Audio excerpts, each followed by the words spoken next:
about Welthy H. Fisher, one of the leading pioneer women in Indian Renaissance.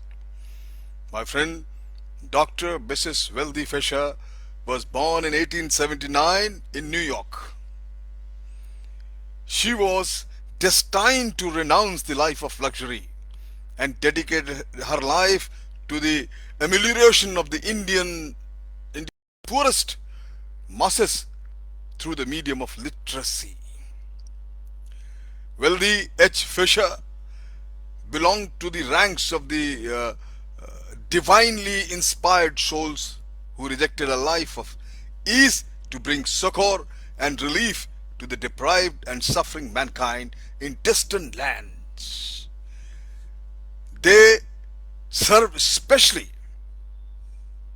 the women who are made to forget that they too are human beings as a result of society's treatment. In her own words, she said that loneliness gives me a message. While traveling to reach India, the heaviest thing in my baggage was sorrow. However, India was home again, almost heartbreakingly so. My friend, Welthy Fishers, the sense of, I would say, she deprived perennial spiritual strength from the works of Rabindranath Tagore and the battle for the freedom of India led by Mahatma Gandhi, the father of nation, keeping strictly to the principles of love, truth and non-violence, ahimsa. She derived all the meaning of her life from these two gentlemen. In 1947, she met Mahatma Gandhi for the first time and received her last benediction from the father of nation. He had said, "Go to the villages and help them. India is in the village." On return to India, Dr. Fisher recognized the bitter truth that almost all of India's villages were deeply submerged in abject poverty and misery. Hunger and unemployment stalked the villages. Utter illiteracy enveloped villages.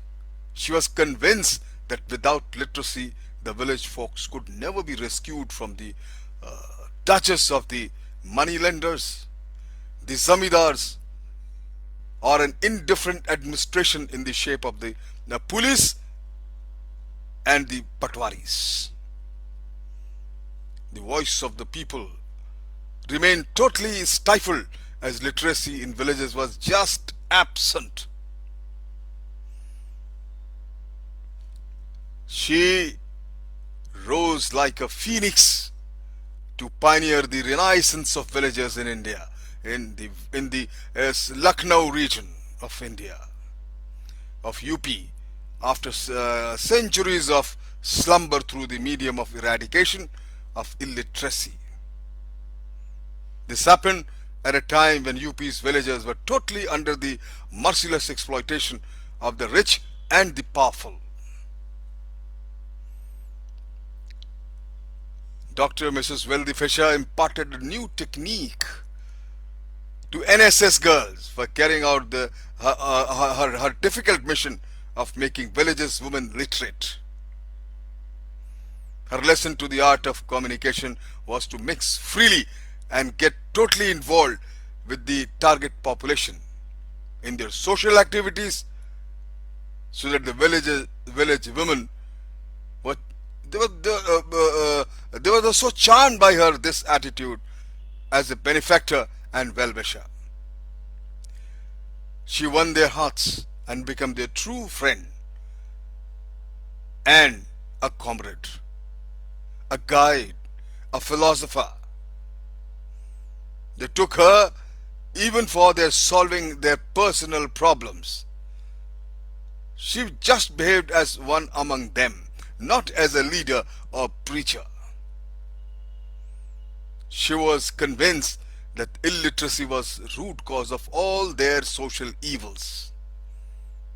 She established Literacy House in Lucknow. In India, the literacy board and a publication section. She also helped establishing literacy centers in Calcutta, Madras, Allahabad, besides Lucknow. She also established or helped in making the similar center in Bijnor. She braved the heat and dust of the rural India bravely. She helped and established, I said, the literary center, vocational and youth activity programs.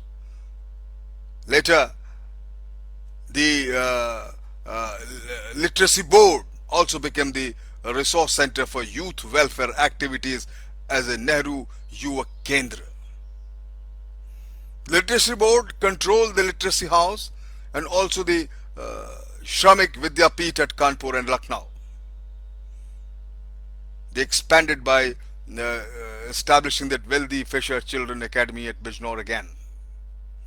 My friend, the Jan Shiksha Nigam was also established to work as a center for continuing education, a window for information and a stage for cultural activities.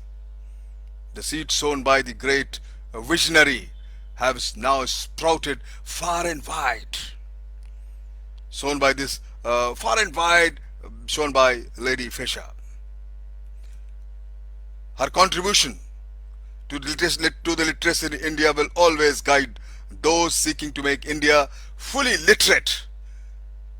Her last words before leaving this mortal world were, "Lighting one candle is better than cursing the darkness." Thank you very much.